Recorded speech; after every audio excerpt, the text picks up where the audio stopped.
Life has this funny way of throwing surprises at you when you least expect it. That's exactly what happened to me, Elizabeth, a 30-year-old paramedic with a passion for saving lives and a knack for getting myself into the most unexpected situations. My life was mostly about rushing from one emergency to another, with little room for anything else. I never imagined that a broken-down car would lead me to the love of my life. It was a scorching July afternoon, and there I was, stranded on the side of the highway, staring at my car's smoking hood like it would magically fix itself if I glared hard enough. That's when he showed up. Jack, with his easy smile and hands that seemed more suited to holding a beer than a wrench. "Need a hand?" he asked, walking up to me with a confident stride that somehow didn't match his casual attire. I must have looked like a mess, hair sticking to my forehead and frustration written all over my face. "Unless you can perform miracles, I doubt it." "This piece of junk hates me," I shot back, more out of my day's frustration than any real annoyance at him. Jack chuckled, a deep, hearty sound that made me take a second look at him. "Let's not call the exorcist yet. I'm pretty handy with cars. Let's see what we've got." I watched, half in disbelief, half in admiration, as Jack rolled up his sleeves and dove into the task. His hands moved with a certainty that was mesmerizing, and I found myself hoping he wouldn't fix the car too quickly. "Looks like your coolant hose decided to call it quits," he said, emerging from under the hood. "I can patch it up enough to get you to a shop." "Thanks, I don't even know what to say." "I'm Elizabeth, by the way," I stammered, extending a hand that he shook with a grin. "Jack. And don't worry about it. Can't leave a damsel in distress on the side of the road, now can I?" As he worked on my car, we started talking. The conversation flowed easily, like we'd known each other for years. He told me about his job as an electrician, his latest project, and I shared tales of my adventures in the ambulance. The more we talked, the more I realized how much I didn't want this to end. With a final twist of his wrench, Jack announced, "All done. She should hold up until you get to the shop." I couldn't help the disappointment from seeping into my voice. "Thank you, Jack. I don't know how I can ever repay you." He wiped his hands on a rag, that ever-present grin still on his face. "How about dinner? I know a place that serves the best burgers in town." My heart raced. Was he asking me out? Just like that? "Are you always this forward with women you've just met?" I teased, trying to mask my eagerness. "Only the ones who look like they could use a good burger and some company," he retorted, his eyes twinkling with mischief. And just like that, I found myself nodding, agreeing to dinner with a man who had turned my terrible day into one of the most memorable ones. Moving in with Jack's mom after we tied the knot seemed like the natural step, especially since my own folks had passed away years ago. Living in that big, somewhat cozy house, I found a second family I never thought I'd have again. Jack's mom, Martha, was a gem. She treated me like the daughter she never had, and our bond was solid. We'd spend hours chatting over coffee, sharing recipes, and just supporting each other through the ups and downs of life. It was comforting, having that kind of connection again. 2 years into this new life, Jack and I welcomed our little boy, Alex, into the world. With him came a joy I couldn't describe, but also a reality check. I hung up my paramedic boots, deciding to stay home and pour myself into raising our son and keeping our home. Jack continued his work as an electrician on those big government projects, always talking about the wires and gears, stuff that flew right over my head. But as the days blurred into a routine of diapers, baby giggles, and family dinners, tension started to brew. One evening, as we sat down for what I hoped would be a peaceful dinner, Jack's frustration boiled over. "Elizabeth, we gotta talk," he started, his voice tighter than the lid on a jar of pickles. "All right, shoot," I said, bracing myself for whatever was coming. I could tell by his tone it wasn't going to be about the weather. "It's about this." He waved his fork around, encompassing the whole house, our life, me. "Don't you think it's time you went back to work? You're losing yourself here." I felt a hot flare of anger at his words. Losing myself? I'm raising our son, Jack. Keeping your home standing. That's not nothing. He sighed, a sound of exasperation that got under my skin. That's not what I mean, Liz. You're more than this. What about your license, your career? You used to save lives. I couldn't believe what I was hearing. So what, I'm just boring old housewife Elizabeth now. That it? No, that's not. He tried to backtrack, but the damage was done. Fueled by a mix of stubborn pride and a desire to prove him wrong, I started looking for ways to dip my toes back into the medical field, even if just part-time. It wasn't easy, balancing the demands of home with the search for something that felt like mine, but I was determined. Jack noticed the shift, the late-night job searches, the calls during Alex's nap times. "See, I knew you had it in you," he said one day, a note of "I told you so" in his voice that made me want to throw a cushion at him. "It's not about what you think, Jack. It's about finding a balance," I snapped back, tired of the insinuation that my life before was somehow less valuable. After we settled into the rhythm of our new life, with me juggling part-time work, caring for Alex, and keeping the house in some sort of order, things with Jack started to fray at the edges. He was on the road more often than not, his business trips stacking up one after the other. When he did come home, it was like a storm cloud rolled in with him, dark and ready to burst at any moment. Our house, once a place of laughter and warmth, had turned into a battleground of sorts. The air charged with tension you could almost see. Jack had complaints about everything, from the way I made his favorite spaghetti to the way I spoke, even going as far as to pick at how I dressed and how I was raising our boy. "Elizabeth, what's this mess?" He'd start, the minute he walked in the door, his eyes scanning the living room like he was looking for things to criticize. "And why's Alex still up? He should be in bed." I tried, God knows I tried, to keep everything perfect, to keep the peace. But nothing I did seemed right in his eyes. "I'm doing the best I can, Jack," I'd respond, my voice tired from the endless dance of trying to please him. "Alex wanted to wait up for you. He misses his dad." Jack's response was always sharp, cutting.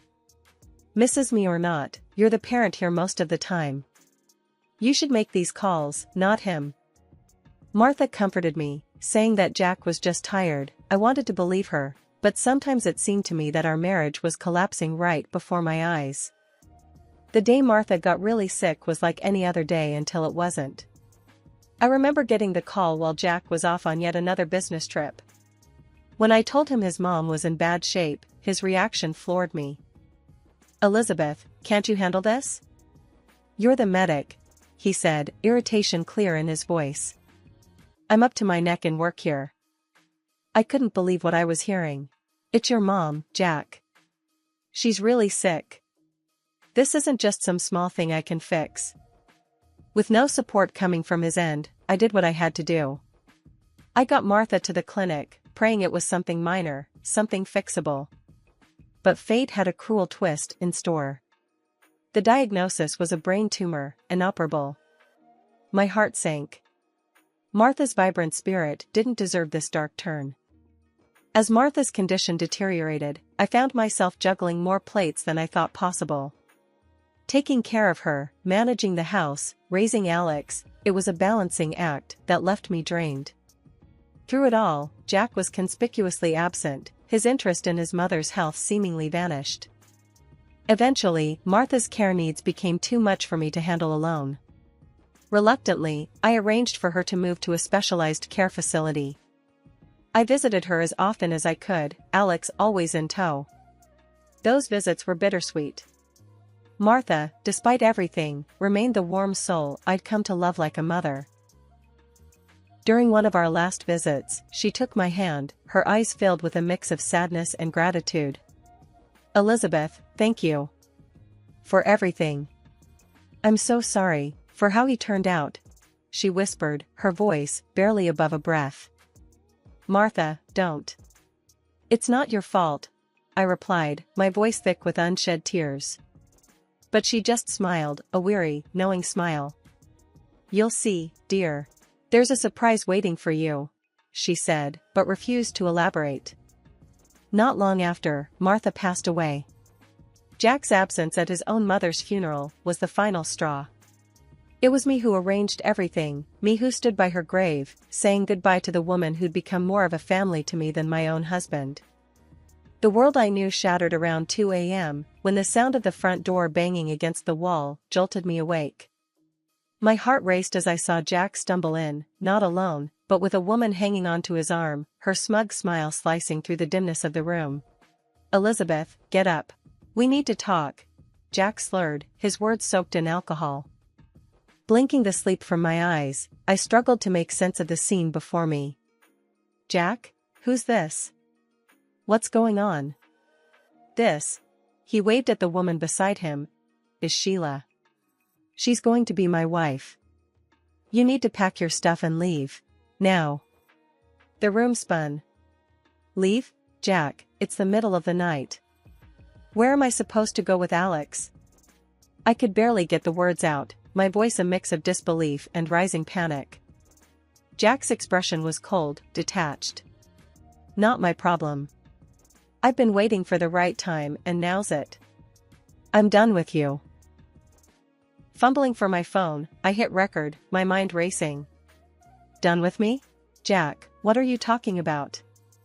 Why do we have to leave our home?" He scoffed, a bitter laugh escaping him. "Our home? No, no. It's my house now. Sheila's and mine. We work together and have fun at the workplace. You should see how we have fun when no one sees us." Sheila, looking around like she owned the place already, didn't hide her triumph. "You heard him. Time to go." I fought the urge to break down. "And Alex? What about your son?" Jack shrugged, his indifference a sharp sting. "He can go with you. Doesn't matter to me. Sheila and I will have our own kids." The words hit like a punch to the gut. I stood there, disbelief and anger warring within me. "Fine," I finally said, my voice steady despite the chaos inside. "I'll leave. But this isn't over, Jack." I hastily packed a bag, grabbed the essentials, and carefully lifted Alex from his bed, wrapping him in his favorite blanket. With one last look at the man I no longer recognized, I stepped out into the night, the cool air a stark contrast to the warmth of the bed I'd just been forced from. That night, after Jack had thrown our world into chaos, sleep was a stranger. I sat in the dimly lit hotel room, Alex asleep beside me, oblivious to the storm raging outside and in my life. My mind raced with a million thoughts, fears, and plans. What next? How could I pick up the pieces of a life so abruptly shattered? I reached for my phone, the weight of it suddenly heavy with purpose. I dialed Lisa, a close friend who also happened to work with Jack. If anyone would understand, it would be her. "Hey, it's me," I started, my voice barely above a whisper, not wanting to disturb Alex's peaceful slumber. "Elizabeth? What's up? It's late. Is everything okay?" Lisa's voice was laced with concern, the sleepiness quickly fading. "No, everything's not okay. Jack, he kicked us out. Middle of the night. He's got someone else, Lisa. He said she works with him and he's going to marry her." The words tumbled out, each one a confirmation of the nightmare I was living. "What? Slow down, Elizabeth. He did what?" Lisa was fully awake now, her tone a mix of shock and anger. I took a deep breath, steadying myself, before continuing. "He brought her home, Lisa. Told me to pack up and leave. And I've got it all on audio. I recorded the conversation." "You did what?" "Elizabeth, that's brilliant. Send it to me. We'll figure this out, okay? Don't worry." The relief in hearing Lisa's supportive words was palpable. I sent her the audio recording, a digital testament to Jack's betrayal. We talked plans, next steps, anything that would give me a sliver of hope in the darkness that had enveloped me. The first rays of dawn were breaking through the curtains of the hotel room when my phone buzzed to life. It was an unknown number, and for a moment, I hesitated. My life had been turned upside down, and I half expected more bad news. "Hello?" My voice was cautious, bracing for whatever was coming. "Is this Elizabeth?" The voice on the other end was unfamiliar, yet there was a warmth to it. "Yes, speaking. Who's this?" "My name's Paul Henderson, I'm a lawyer. I was the attorney for Martha, your mother-in-law." Martha. Just hearing her name was a punch to the gut. "Yes, I know Martha. How can I help you?" "It's not how you can help me, but rather how I can help you. Martha left something for you. It's important. Can we meet today?" I was taken aback. Martha had thought of me? After everything that had happened? Yes, of course. When and where? We arranged to meet at his office later that morning. I got Alex ready, my mind racing with possibilities. What could Martha possibly have left for me? Mr. Henderson's office was a beacon of calm in the storm that had become my life. He greeted me with a gentle smile, leading me to a room with 2 chairs and a table. "Elizabeth, thank you for coming. Martha spoke very highly of you. She wanted to make sure you and Alex were taken care of." I nodded, still in a daze. "What did she leave?" Paul handed me an envelope. Inside was a letter in Martha's handwriting. It was her, through and through, thanking me for the love and care I'd shown her, apologizing for Jack's actions, and expressing her wishes for my future. And then Mr. Henderson dropped the bombshell. "Martha left you the house, Elizabeth. The house and a significant portion of her savings." I was speechless. The reality of Martha's gift was overwhelming. In her final days, she had given me a lifeline, a chance to start over.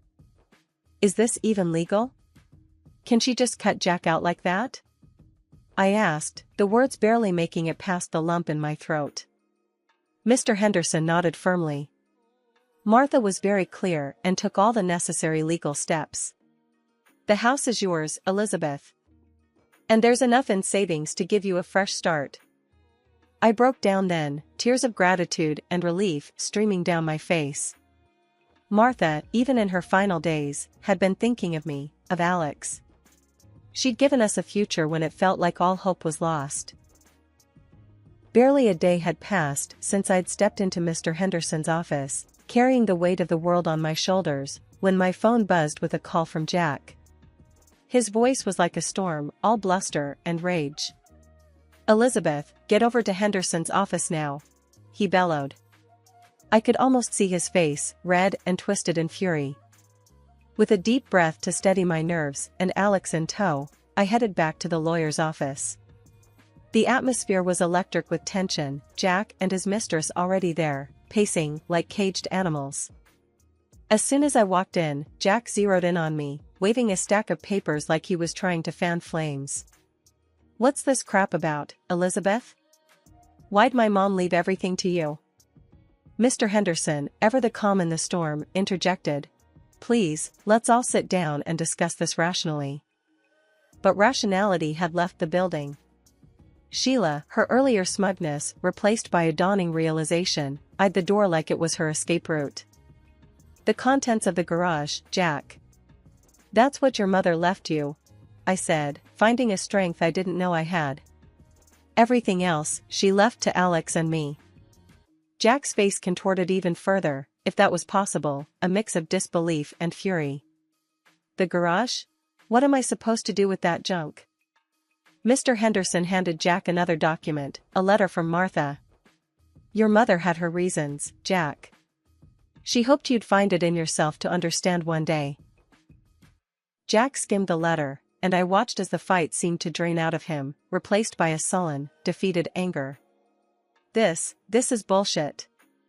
His mistress, finally seeing the writing on the wall, snapped. "I'm not sticking around for this. I didn't sign up to be with a loser." And with that, she was gone, her departure as dramatic as her entrance into our lives. Jack, now truly alone, turned his frustration back on us. "You'll pay for this.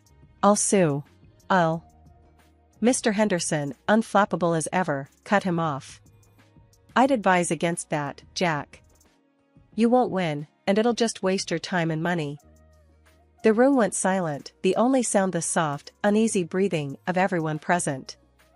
Jack, defeated and alone, finally slunk out of the office, leaving behind the chaos he'd created. In the aftermath of the storm that had upended my life, I found myself standing amidst the ruins of what had once been my world. The divorce proceedings were bitter, with Jack clawing for every inch of ground, especially when it came to Martha's estate. He couldn't seem to grasp that his actions had consequences, that the love and trust he had so carelessly thrown away couldn't be won back in a court of law. "I don't get it, Elizabeth," Jack had said during one of our last encounters outside the courtroom, his tone a mix of confusion and anger. "Why are you doing this? Why can't things just go back to the way they were?" I looked at him, really looked at him, and saw the man I had once loved so deeply. "Jack, you broke us. You can't sue your way back to a family. Martha saw that, even if you couldn't." His attempts to claim Martha's property were futile, just as Mr. Henderson had predicted. The judge saw through his motivations, and justice, for once, felt truly just. Not only did the property remain with Alex and me, but Jack was also ordered to pay alimony. The audio recording of that fateful night, which I had shared with Lisa in a moment of desperation, turned out to be more than just a cry for help. It spread, as such things do, and soon enough, Jack's actions were laid bare for all to see. His career, once on a steady climb, faltered under the weight of his own misdeeds.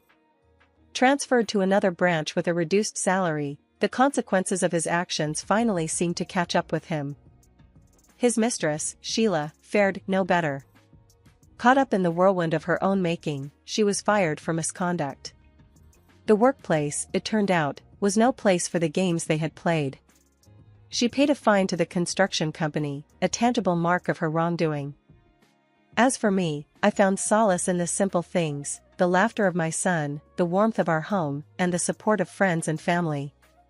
The journey was far from easy, and there were days when the weight of it all seemed too much to bear. But in those moments, I reminded myself of the strength I had found, the strength to stand up for myself and for Alex, to carve out a path toward a future we deserved. Working as a paramedic, I've seen my share of life's thin line between tragedy and miracle.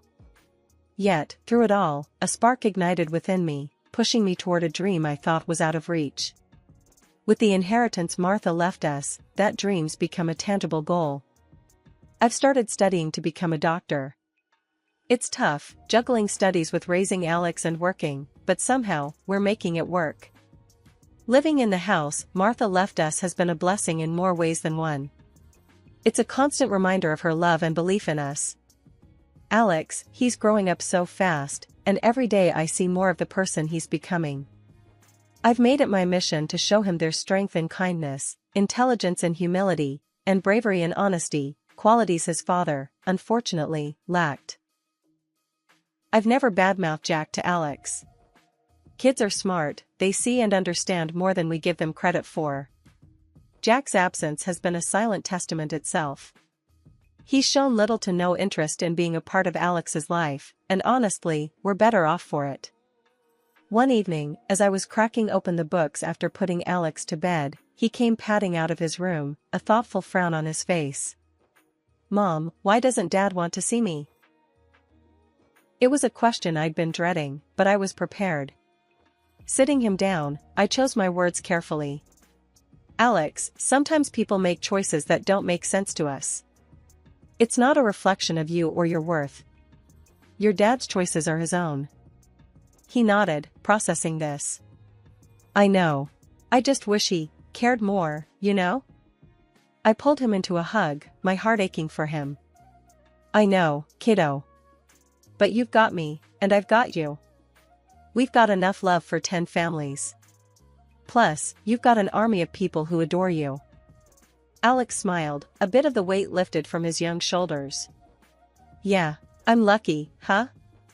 "You bet," I said, tucking him back into bed. "Now, let's try and get some sleep. We've got a big day tomorrow." As I returned to my studies, I couldn't help but feel a surge of determination. My journey wasn't just for me, it was for Alex, for our future. Becoming a doctor wasn't just a dream anymore, it was a path to making a difference, to showing Alex that no matter what life throws your way, you can rise above, you can succeed. Jack's decision to remain distant might have been a blessing in disguise. It allowed me and Alex to build a life without the shadow of his choices hanging over us. We were free to grow, to heal, and to find joy in the everyday moments.